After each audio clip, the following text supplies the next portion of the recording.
What does the Bible say about forgiveness? Matthew 18, verses 21 to 22, the New Living Translation. 21. Then Peter came to him and asked, Lord, how often should I forgive someone who sins against me? 7 times? 22. No, not 7 times, Jesus replied, but 70 times 7. Just as it was for Peter, the question of forgiveness is a little ticklish one for modern day Christians. This quest to leave behind the burden of bitterness and fantasies of revenge has consumed followers of Jesus for centuries.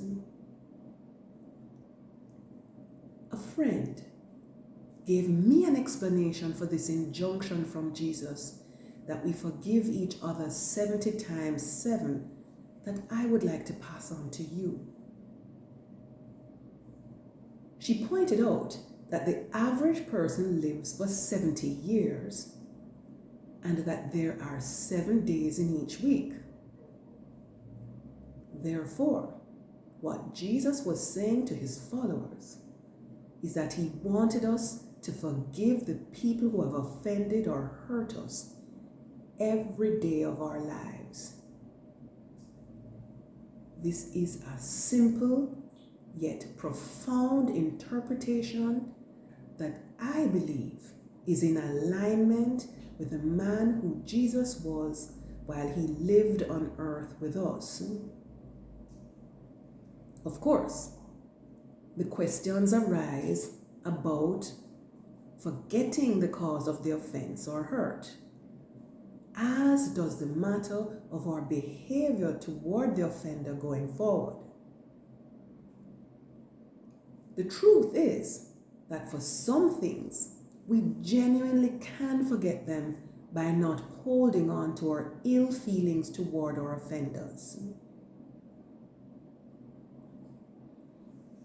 There are other things that we may never forget because of the severity of the consequences of the offense. In those cases, we would be wise to set boundaries in dealing with that person. I believe that it is possible to have no ill will towards someone, but promise oneself to never turn one's back on that person until some genuine trust is restored. For example, I have a relative steal a significant sum of money from me. While I've never soiled her name with the wider family, I asked 2 people for guidance, but I have not told the rest of the family. While I have not set the authorities on her, and while I have had 1 or 2 civil conversations with her since that time, these actions are not to be misconstrued as condoning her behavior. I would be foolish to allow her to handle my money going forward, since based on the report from one of the family members to whom I had turned for guidance, this was not the first time that she had disappointed a family member about an issue of money. My view has always been that she and I had no transaction. I had a transaction with God, and she had a transaction with God. He brought these 2 transactions together. Now, I don't believe that God would facilitate someone stealing from another. God used this incident to show me that I had an idol around money. I would have denied something like that had this incident not happened. I cannot say what the Holy Spirit is saying to her, but I leave it up to Him. Matthew chapter 7, verses 1 to 3 in the New Living Translation tells us, 7, do not judge others, and you will not be judged. 2, for you will be treated as you treat others. The standard you use in judging is the standard by which you will be judged. 3, and why worry about a speck in your friend's eye when you have a log in your own? The Bible is very clear on this matter. Deuteronomy 32, verses 34 to 35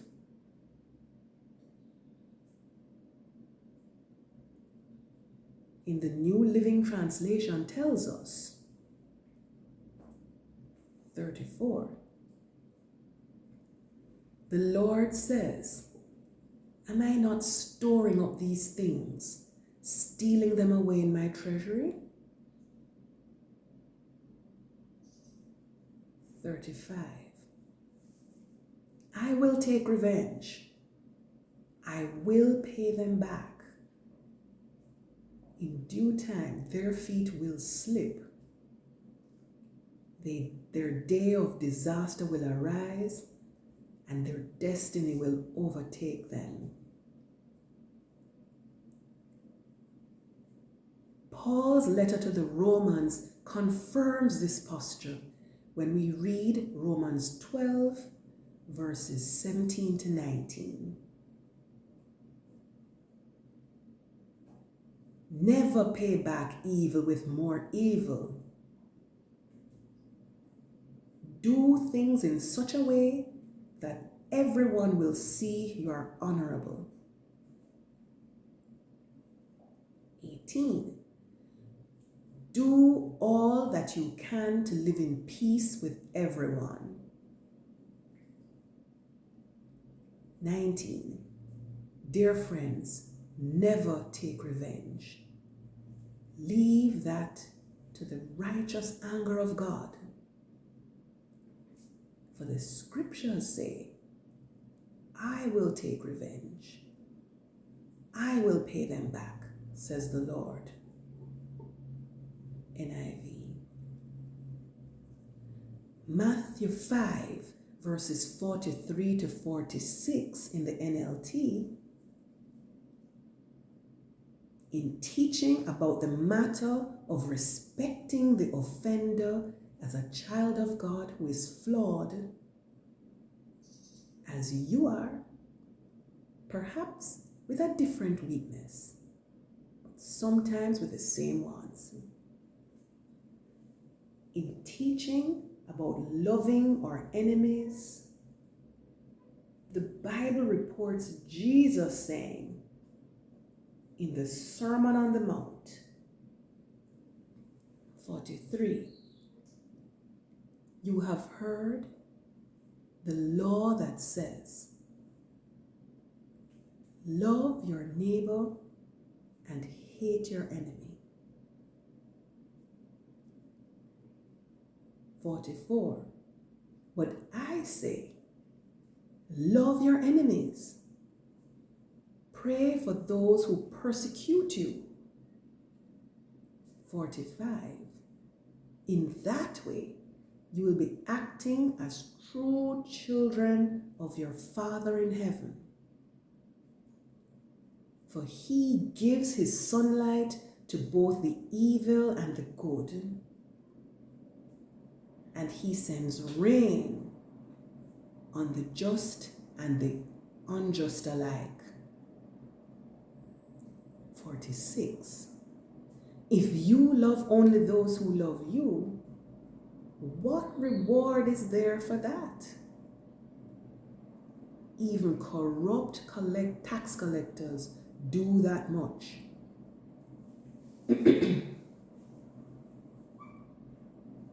Our responsibility is not to judge, but rather to evangelize to the people who have offended us.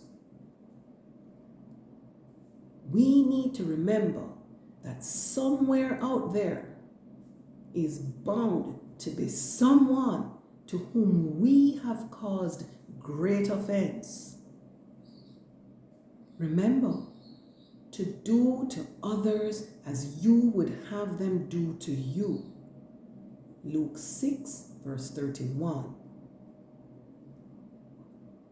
For most of us, this would mean that we would wish to be forgiven, not just walk away from a situation feeling as if we have scored a point over the other party because we could explain away our actions.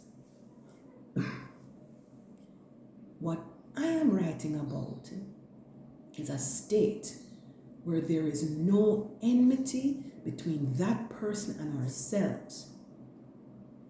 A state where we can ultimately feel safe in having that person at our back as we go about our business.